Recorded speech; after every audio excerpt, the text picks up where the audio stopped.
The broadcast is now starting. All attendees are in listen. Good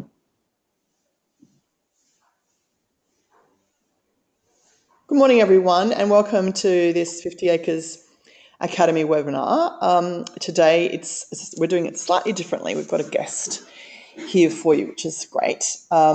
Please let me know if you can't see the screen at the moment, which says Scrunch 50 Acres webinar. If you can't see it, then please pop your that in as a note in the questions. But I am just assuming that you can see us, which is I'm being optimistic.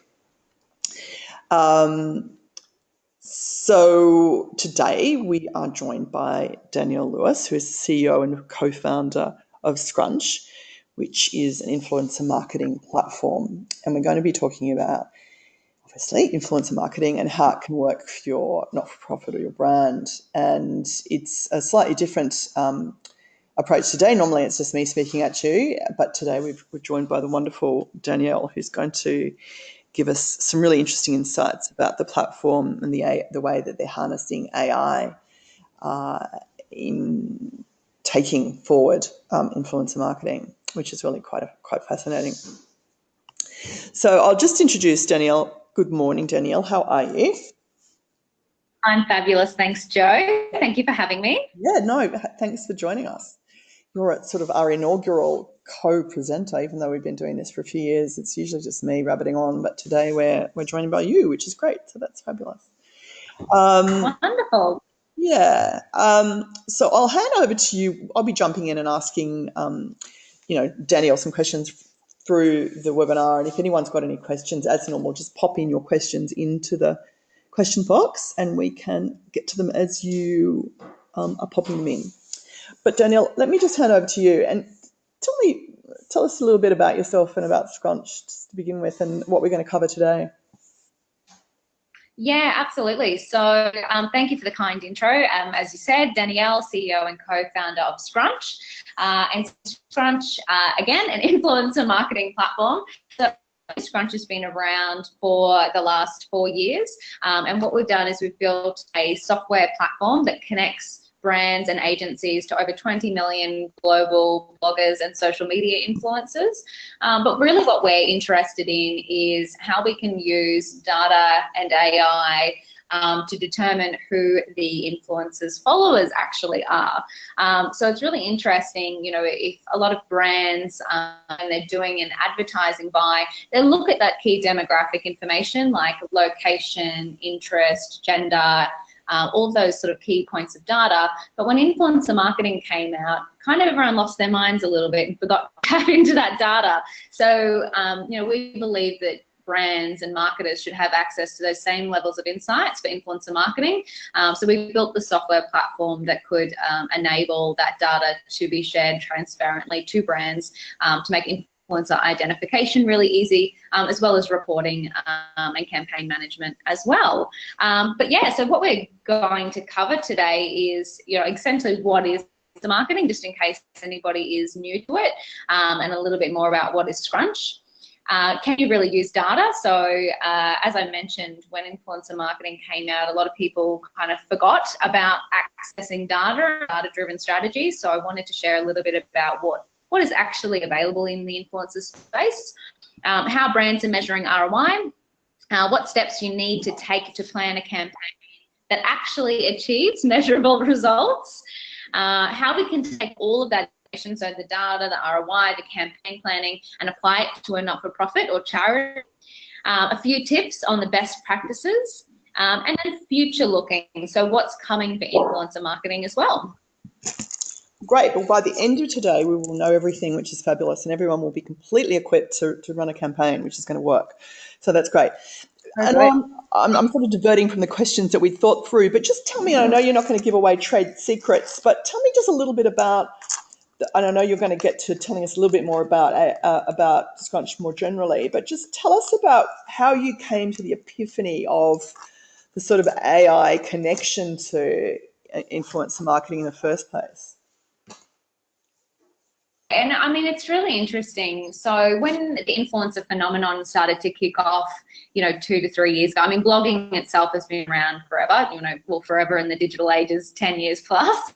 But when influencers started to come around, we just saw so many marketplaces pop up, so many people playing in the content space, and we just didn't see people come to market leveraging data. And the challenge with social media is there's so much data. There are billions of people on these social networks, which means there's trillions of data points that needs to be assessed to really make an insightful decision. And the plain old marketer just can't do that, so you'll be spending days, weeks and years in spreadsheets filled with numbers just trying to figure out, who the right people are to work with, what type of content your brand should be producing on what channel, what's producing ROI. And both the founders of the business have a technical background. So we went, well, why can't the data solutions, the big data, the AI that's been used in so many other industries, why can't we actually apply that to influencer marketing? And look, when we made that decision a few years ago, it actually meant that we took a little bit longer to get to market than what we wanted to, but we knew there'd be a lot of longevity in it. And if you're paying attention to any of the media in the last couple of weeks, you would have seen that there's a lot of buzz at the moment about fake followers and transparency of data. So the idea of bringing, a big data play and being able to actually understand those insights about influencers is really starting to come into its own now. Yeah, that's great. It's really good. You have an epiphany. I usually have my epiphanies, driving or in the shower, as most people do. So I'm sure you had yours. We do, yes. Some profound moments. So good on you. Well done. Tell me a little bit, and I know you're going to take us through some slides and some content, but just to kick it off, do you want to just take us through, what is influencer marketing and, the role that Scrunch plays in that? Yeah, absolutely. So influencer marketing, whilst the term has been popular for the last couple of years, influencer marketing has really been around since the dawn of time. It's, what we once used to call word of mouth marketing. And, back in the caveman days, word of mouth used to be, you found a lion to hunt and you go back and you tell your tribe. These days, you find a fabulous frosé and you go and tell your girlfriends about it. But that word of mouth marketing is really one-to-one. And whilst it's so powerful and so credible and often drives purchase decisions, it's not scalable. And influencer marketing, when it hit the scene, scalable. That we could tap into people that had influence over large numbers of consumers and actually drive marketing results that way. So essentially, that's what influencer marketing is. But the real interesting part about that is, is actually an influencer. And that's where people often think, it's the pretty girl on Instagram, but it's not in every case. Sometimes it's a friend or a family member that has a handful of followers on social medias. Sometimes it's actually your customer and them spreading the word about how amazing your business relationship is.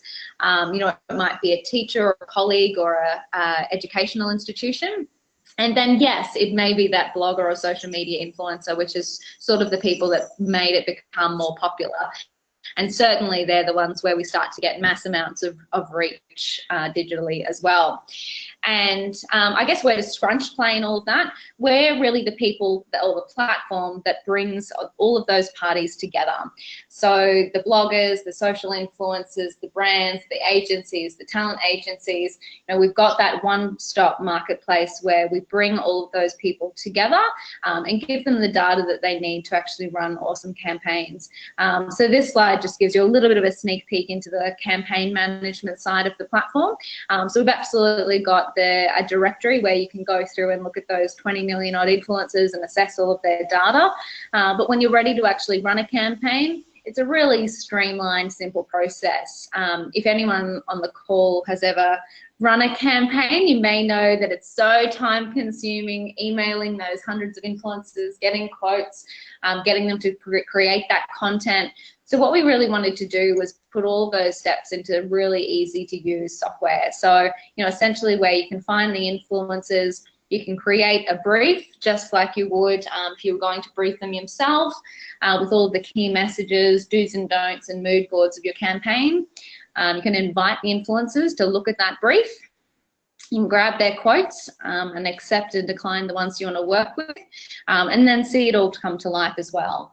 And obviously on the back end of a campaign, we've got that great post-campaign report as well, which obviously from a brand side is critical to make sure that you're understanding whether this channel is actually right for you and whether it's producing an ROI. And on the agency side, it's great as well, because it means that Scrunch is doing the heavy lifting on the influencer piece, and making sure that you're reporting back into your clients effectively. Yeah, cool. I love the thought that cavemen and women were influencers. I think that's wonderful. I suppose that now is writ large with the paleo influencers, paleo diet influencers, which are sort of living the life of their caveman ancestors. Anyway, there you go. Absolutely, and I tell you what, there's so many health and fitness influencers out there now.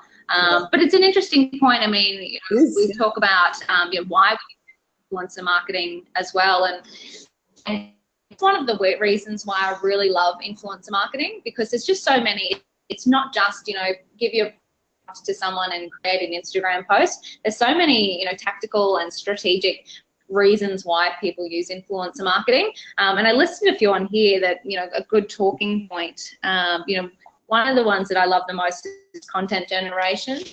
Brands invest so much in their shoots, in terms of models, photographers, locations, post-production, and influencers are amazing content creators. We work with some brands that actually just seed their product out to a number of influencers and then have this huge bank of content created for them.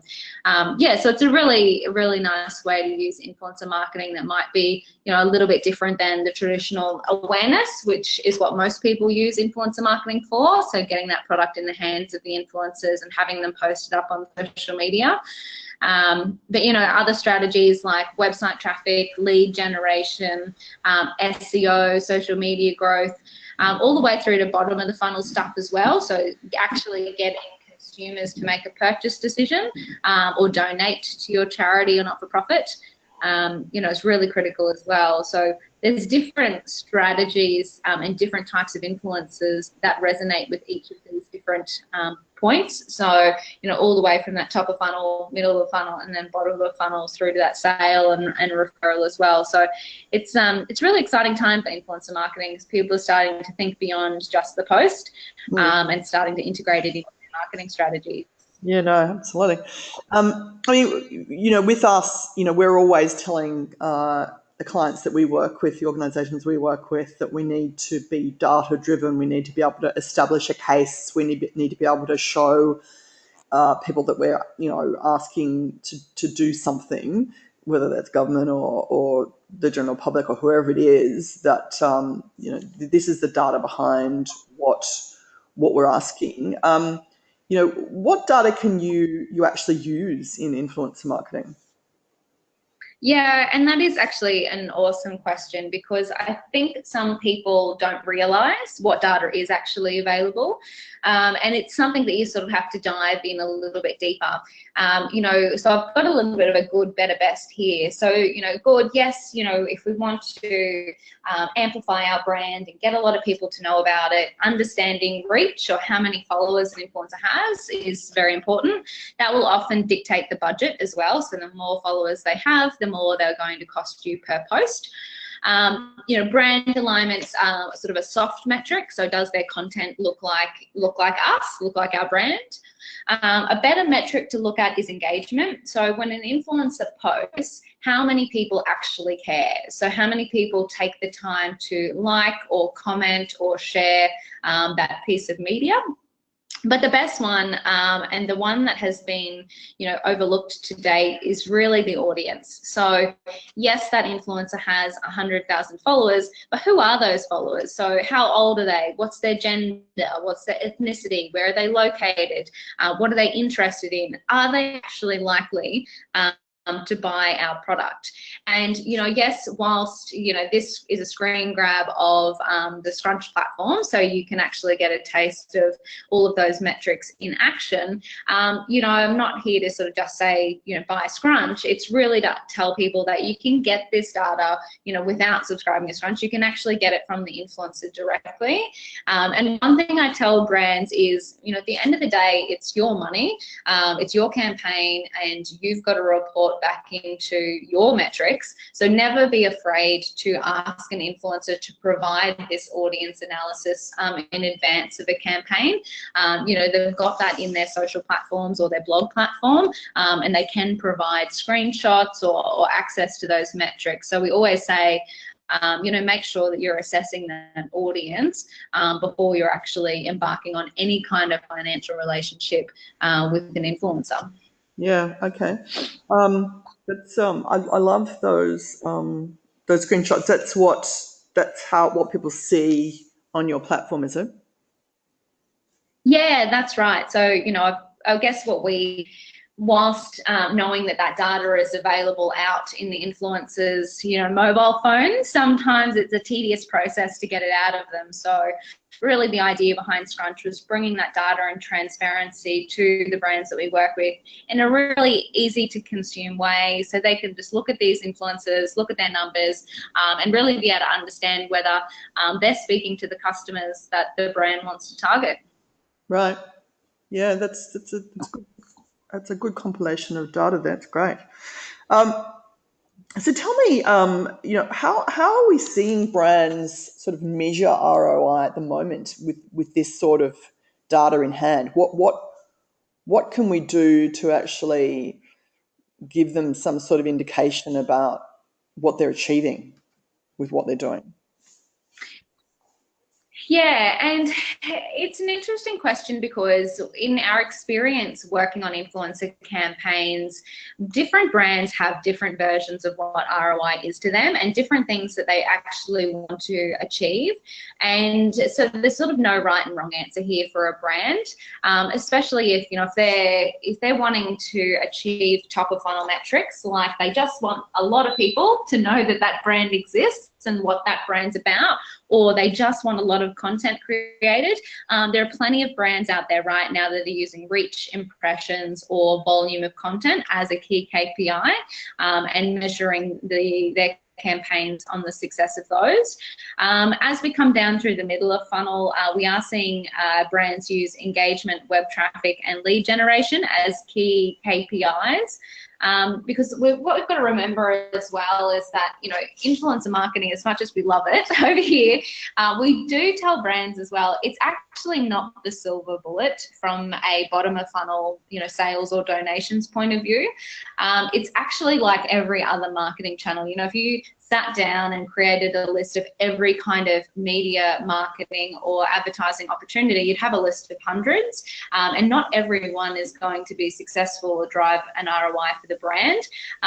And one thing that influencer marketing is great at doing is, creating that excitement, creating that hype, driving consumers to the brand. But we also say that, brands have to remember that if their house isn't in order, so their website is out of date or doesn't convert, or there is too many touch points for a consumer to make a purchase, or we land them on the brand's social media and it hasn't been updated in months, then it's likely that bottom of funnel result isn't going to be achieved.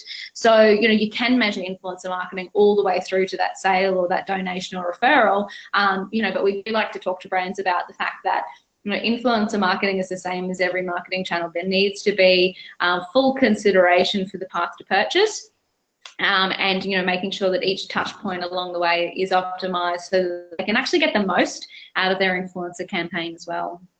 Right. Tell me, I suppose for some of the people, not everyone that's on the webinar is necessarily going to be from a not-for-profit, but they tend to be. A lot of people, I think, probably see influencer marketing and measuring ROI, and some of this stuff is something that is quite commercial and fundamentally for brands and businesses and corporates. We absolutely measure ROI for the people that we work with. Influencer marketing is not something that we certainly haven't done it with the sort of data sets and the AI intelligence that you've been doing, which is why I'm fascinated with what you're doing.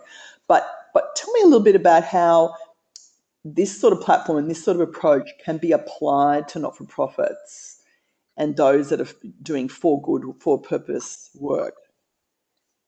Yeah, absolutely. And the interesting thing here when we work with not-for-profits is we say, steal the strategies, steal the strategies of the commercial brands, because at the end of the day, not-for-profits or charities are still trying to drive some kind of behavior.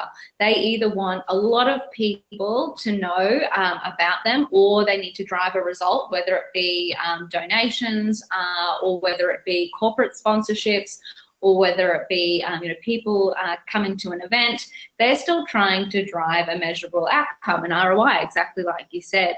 So we actually say to our clients that are the charities or the not-for-profits is, you really have to think about it as if you are a commercial brand. And I developed a bit of a campaign framework that we use internally at Scrunch.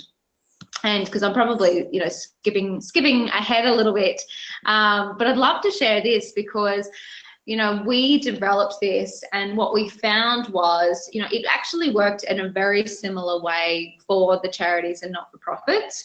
It really came down to, at the beginning, really getting clear on what they were trying to achieve. And setting that down as the key KPI for the engagement. And now, this is written from an agency point of view. This is written as if we're actually executing the strategy for one of our clients, but it holds true for a brand as well. So really that 1 and 2 is really around sitting down and understanding, what are we doing here? How are we going to measure the success of that campaign? Because that's really going to dictate what decisions we make in the next stages. So 3 is really sitting down then and going, okay, from those KPIs that I have set, what kind of influencers am I going to use? And what audiences do I need to reach? And what channels do I need to be active on to actually hit that goal? So to give you an example, it's fairly well known that in an Instagram post, there isn't a link. So there isn't people's bios and their stories. But if you're trying to drive a click-through to a landing page or to a sales page or donation page, that click is really, really important. So you might actually choose a strategy or a channel that has that active link. So it might be a story-led strategy, or it might be a Facebook with a boosting or amplification strategy, rather than just your typical Instagram post. So then the next one is really, okay, we're all on board. We've got our stakeholders sign off on that final strategy. Number 5 is influencer outreach and negotiation. And look, this has definitely been framed as one of the most tedious parts of the jobs because what we say is you actually need to reach out to 3 times the number of influencers that you want to work with. So if your goal is to work with 10 key influencers for your campaign, we actually suggest reaching out to 30. Because there's many reasons why an influencer might not work with your brand. It might not be the right brand alignment for them and for their values. They might be away, so we have to remember that influencers are people too, and they take holidays and bits and pieces, so they might not be available. And the third big one is they might have a conflicting agreement. So it's there's all of those sort of things as to why an influencer might not respond or be able to work on the campaign. So making sure you reach out to 3 times the volume to ensure that you have enough to actually hit your KPI. Can just jump in there. How long typically does that process take, the outreach negotiations? I suppose, how long is a piece of string? But, does it take, I suppose it's iterative. You keep rolling it out as you need to. Yeah, so we suggest, if you needed 10, I'd be reaching out to 30 on day one, because we find that, the people that are most excited and the people that run their influencer, they're influencing as a business, will tend to respond really quickly. But there are those that have a day job as well and won't reply until the weekend or the following weekend. So you'll get your most hit in the first week, and it will depend on the type of product and campaign that you're pitching them as well. So if if you do have a really exciting brand that people want to work with, they might be a little bit quicker to get on board. If you've got a startup that no one's ever heard of before, it might take a couple of goes to get people excited and on board with what you're talking about. So we always say allow a couple of weeks to get the volume of influencers locked in that you need. And then, so once you've done that and you have your list of final influencers, number 6 is the briefing and contract stage. And I can't highlight this enough. So like everything in life, expectation setting is very important, and having a really robust and clear brief and setting those expectations with your influencers and contracting them for the deliverables that you want is really critical. It just means that you've got something to fall back on if the campaign doesn't go the way you want it to go. So if they produce content that is not on brief, you can fall back to this document and this content and reshoot that content to make sure you're getting out of the campaign exactly what you need to get out of it. And so once you've done that, you can... I'll just jump in and ask you one question there. And again, some of the not-for-profits that are listening might be wondering, and again, this is one of those unknowns, do any influencers do things for free, or is it always monetized? Yeah, great question. So they definitely do. So at Scrunch, we don't support contra strategies on the platform. But we do see many people sort of doing a sampling or gifting strategy out to influencers. From a charity and not-for-profit space, we actually see them getting a lot more cut through with influencers, or more in the celebrity space, that are willing to do things at a very, very small rate, if not for free. As you can imagine, a celebrity might not want, if they're going to promote a charity, they probably don't want to be paid. That probably doesn't look very good for them. So it can always be an interesting way to start the discussion, with someone at that high level, and find out what their appetite is to align to the charity or not-for-profit, before you get into that kind of commercial discussion. You'd be surprised how many people, how many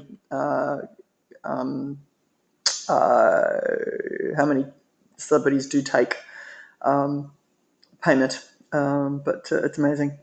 Really?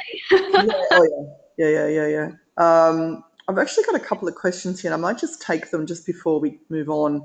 Troy's asking, how do influencers compete against paid content online? Yeah, so I'm wondering if by paid content, do we mean sort of like own in-house produced content or advertising? However, I guess just my own interpretation of that, how they compare is from a value point of view, influencers are really strong, because you actually get a bit of a double whammy with influencers, because you get not only that content production, so you get a high content value, but you also get the amplification piece as well. So once they post that out to their channels, so you're sort of getting a 2-for-1 with influencers, as compared with potentially producing the content in-house and then amplifying that through digital channels. No, that's good. Troy, let us know if that answers that question. Ruben asks, some have managers too, can they be hard to deal with? I mean, I'll jump in there. We've just recently been negotiating and talking to Walid Ali, for a client, and it was quite extraordinary. Not only, there are something like 60 producers at the project, and you've got to obviously find the right one that can lead you into the wonderful maze that is getting through to Walid to consider something. But then you're then referred to 3 separate agents And then after the agents realised that it was not a monetized request, we didn't want to pay for this particular thing. We were referred to Wallet's EA, who did say that he does consider unpaid things, but at that time he wasn't able to do what we asked him to do. But sometimes, there is a lot of people out there who are dealing with people. How do you find that? Yeah, I could not agree more. So as influencer marketing is becoming more popular, we're seeing more and more talent agencies crop up, and influencers with less and less followers being managed. Look, and it sort of comes back to just, good humans versus not good humans.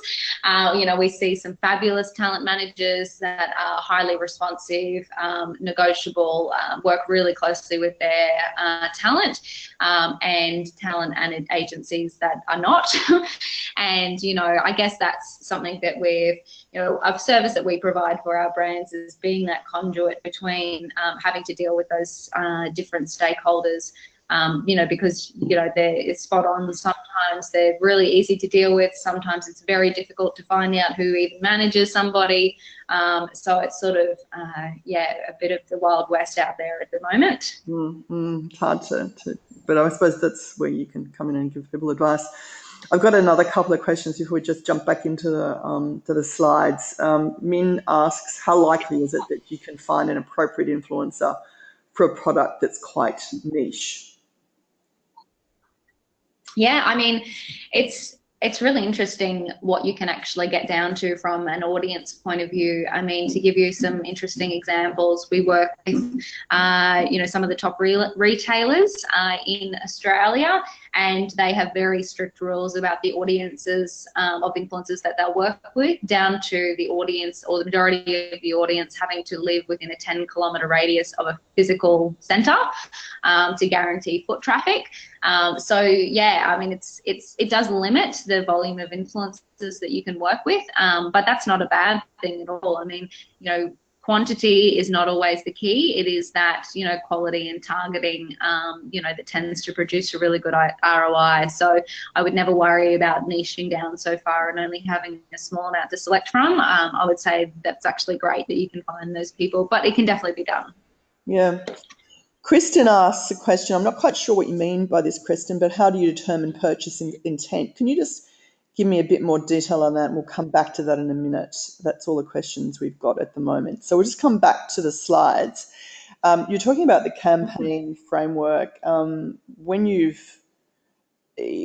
sort of talked us through that, come back if you could to how, and if not-for-profits can actually specifically consider this sort of approach for their campaigns, in terms of how they approach influence marketing and these sorts of platforms. Yeah, absolutely. So we just finished influencer briefing and contracts. So the next part is the great part. So content production and distribution. So essentially that's where we can sit back and relax and have a glass of champagne and let the influencers do their thing. And once we've done that and they've produced that content, QA number 8 is, again, I put that on par with the influencer brief. So very, very important. And making sure that you thoroughly review, everything that's being created, that's upholding your brand guidelines, and it's got the right key messages, it's tagging the right brand, using the right hashtags, before it gets posted. And then, the end is really around optimizations, reporting, and scale. So that's where we say, don't forget that influencer marketing is like every other marketing channel. It does need to be reviewed and optimized. So when we look at the content that's gone live, has it produced the results that we set in our strategy and in our KPIs? Are we seeing, increased web traffic? Are we seeing, brand awareness? Do we have the volume of content? Whatever that KPI was at the start that we set, are we achieving that? And if we're not, what can we do to fix that? So just as if you had decided you were going to do Google AdWords, you wouldn't dump your whole budget in on day one. You'd put in the small amount, you'd test copy, you'd test images until you were happy with the result, and then you'd start to scale it up.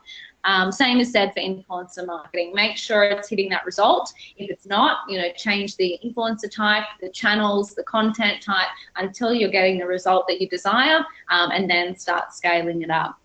And now coming back to your point around the charities and not-for-profits, essentially I say tap into this same framework. In the start when we're setting out our KPIs and our strategy, what do we want? Do we want more donations? Are we having our yearly drive?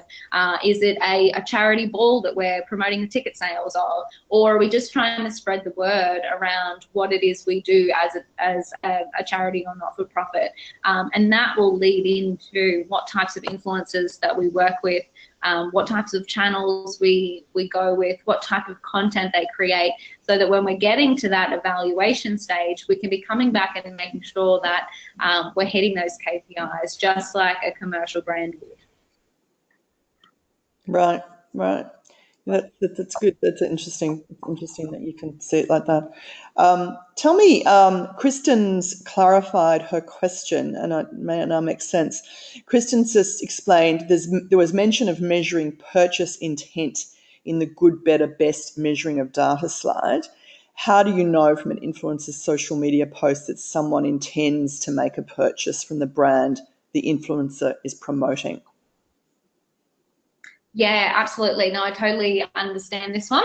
So essentially, this is where the next level, data integration comes into play. So by looking at an influencer's audience, just as somebody that's gotten a screenshot of their, Instagram following or whatever it might be, you won't be able to tell that information. But the challenges we're working on now is how we can actually marry that social media analytics information with information like transactional data.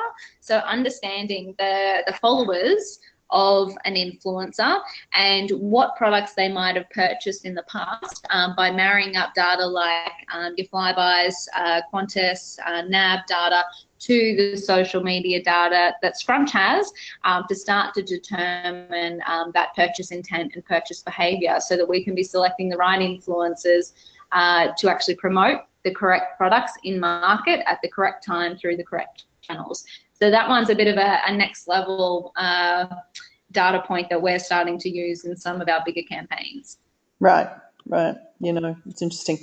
I wish we could sort of explain the crystal ball, really, that would answer that question. But I'm sure you'd be a very wealthy person if you knew the answer to that precisely in terms of AI. So, in terms of all of this stuff, what's the sort of best practices that we should all be thinking about and paying attention to? Yeah, look, and this is a really good one because people are getting tripped up. Look, one of the ones, an easy one is influencers really are an advertising channel, so they expect to be paid.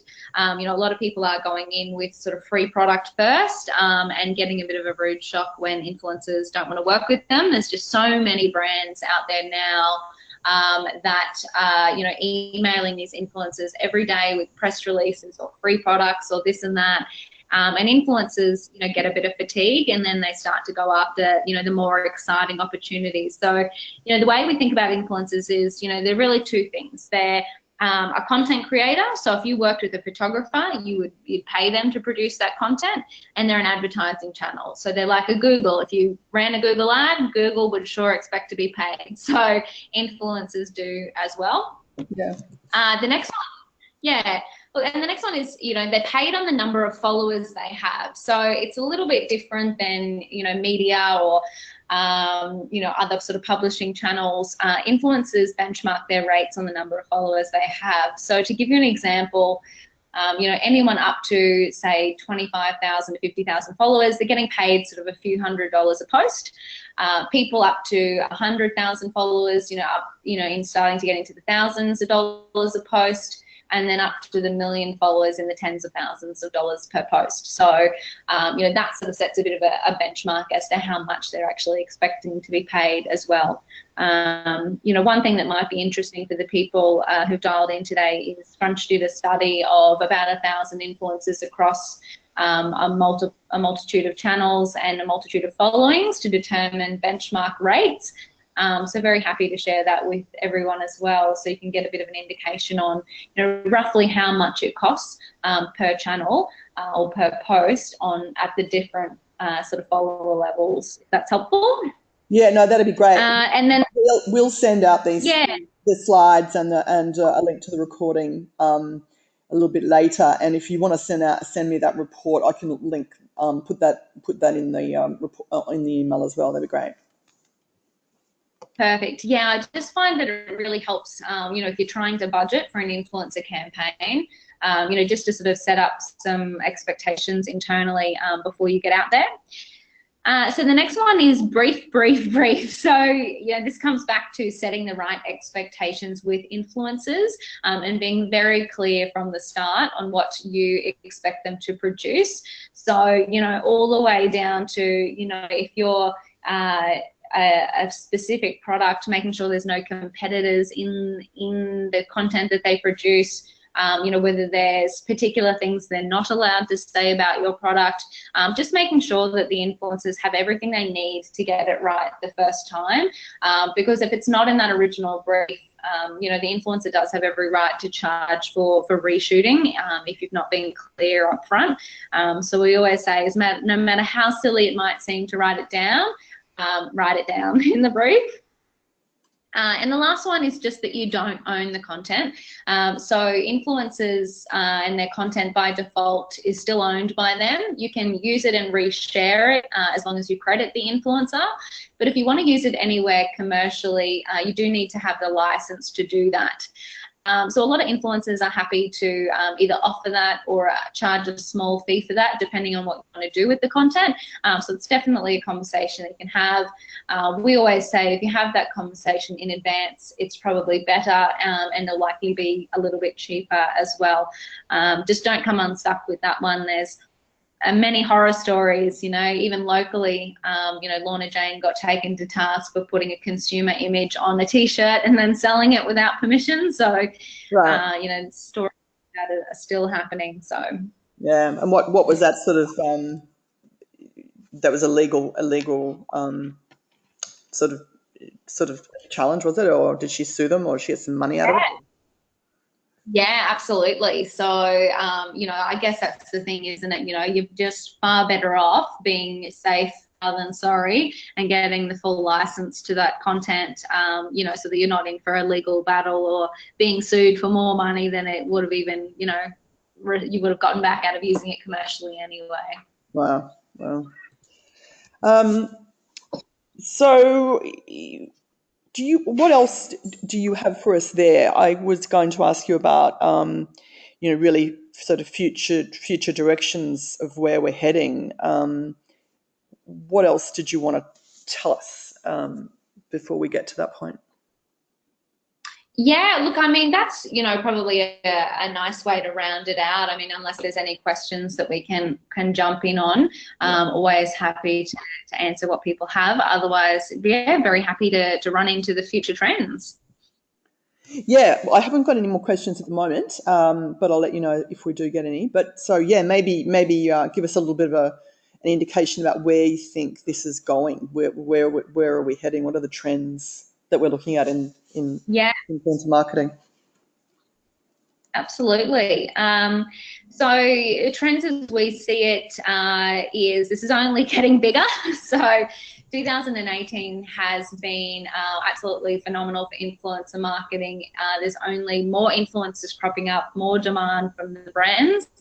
We do think that means the value will increase, especially the influencers that can show the value they have, both from a transparency of data point of view and a quality of content point of view. The next one's really around fake followers and engagements. You might have seen, very recently in the last couple of weeks, Unilever and P&G have just come out and basically stated that they will not work with any influencer or agency who has any fake followers or isn't able to report on fake followers. And look, there's two things to think about there. Fake followers can be purchased. I think everyone knows what fake followers are. Fake engagements is the interesting one. So you'll notice that there's a number of engagement pods that are starting to crop up, and applications that are really around gamifying engagement. And look, there's sort of varying degrees to it. We see influencers comment on each other's posts, and that's not fake engagement. They're real people that are interested in supporting each other and the community. But there are these applications that have cropped up where you can essentially earn points by just scrolling through a feed and liking content that you have no idea what it is and don't follow. And we consider that to be fake engagement, because those people that are adding to an influencer's numbers are not people that are likely to buy your brand or product. So it is something that people do need to be a little bit wary of. And it's certainly going to come out quite a bit for the rest of the year, we believe. And look, that feeds into transparency of data as well. So, more and more brands are understanding that, there is data available, and influencers are going to have to be very transparent upfront around their data, around their followers, if brands are going to continue to work with them, which, we think that that's only a good thing. There are a lot of people out there doing the right thing, that have built their followings organically, that have fantastic engaged audiences, that produce awesome content, and that are producing real measurable ROI for brands. So we believe that transparency is going to be awesome for the influencer marketing industry. The next one is long-term ambassadors. So this is a trend that we're seeing as brands mature a little bit with their influencer marketing. They get a good handle on the types of influencers, or even the very specific influencers that are producing this great ROI for them. So they're moving away from just those one-off ad hoc campaigns to a longer-term strategy, whether it be locking in ambassadors for multi-month or yearly contracts, so that they're producing more organic content over time, or even turning into sort of longer-term, always-on strategies, so that they've always got influencer content out there, and it's sort of multi-post rather than just a once-off hit from an influencer. The next one is disclosure laws will be enforced. So end of last year, it really came out that you had to disclose on any influencer post that had any kind of direction from a brand that it was sponsored content. So whether that be through the use of a hashtag ad, or Instagram's paid post feature, or whether it be with a brand partner hashtag. So the first case is actually being brought to enforcement over in the US. So it could potentially only be a matter of time before it happens in Australia. So we always just say err on the side of caution, and get your influencers to be transparent with their audiences and mention that it is a paid partnership. We're seeing no decline in engagement for brands that do the right thing and let consumers know. Consumers aren't stupid. They understand that it's an advertising medium. And so they tend to be thankful for the transparency, and there's no impact to engagement at all. And the last one is just around KPI and ROI measurement. And, this just comes back to the fact that influencer marketing is maturing. Initially when it came out, people would just, pay anyone with a lot of followers, but there's really a lot of data and a lot of strategy that should be underpinning an influencer marketing campaign, and reporting it back up to stakeholders around ROI will become critical, and it is possible. So, we're starting to see people shift away from just the big names on these social platforms, but through to an integrated strategy that can be measured, which is really exciting. So I've got two more questions here. The first is about Scrunch itself as a platform. So where is Scrunch available? How do we pay to use the software? Is it an app purchase, subscription, fee for service, etc.? Do you want to just talk people through that? Yeah, absolutely. So Scrunch is a global platform. We've got customers in Australia, the US, the UK, Europe, and South Africa. And it is, there's sort of two methods. So you can subscribe to a monthly subscription to the platform, starts at $99 US a month, and the second tier is $2.99 US a month. And you can run a campaign through the platform, and Scrunch takes a commission on any of those influencer payments. Or if you need next level service, we have a team of campaign managers out of Australia that can actually manage your campaign end to end. So we're always happy to talk more about, how we can understand what type of business objectives you're trying to achieve, and what your marketing strategy is, and how we can make sure influencer marketing is integrated into that, and Scrunch do all the heavy lifting. And another question from Min, the last question I think we've got at this stage, is there's a recent story on the Daily Telegraph that Min's read about followers tuning out on social media influencer posts. Do you think that there's a risk that audiences will start to turn away from influencers, seeing them as only as ad channels? That's a good question.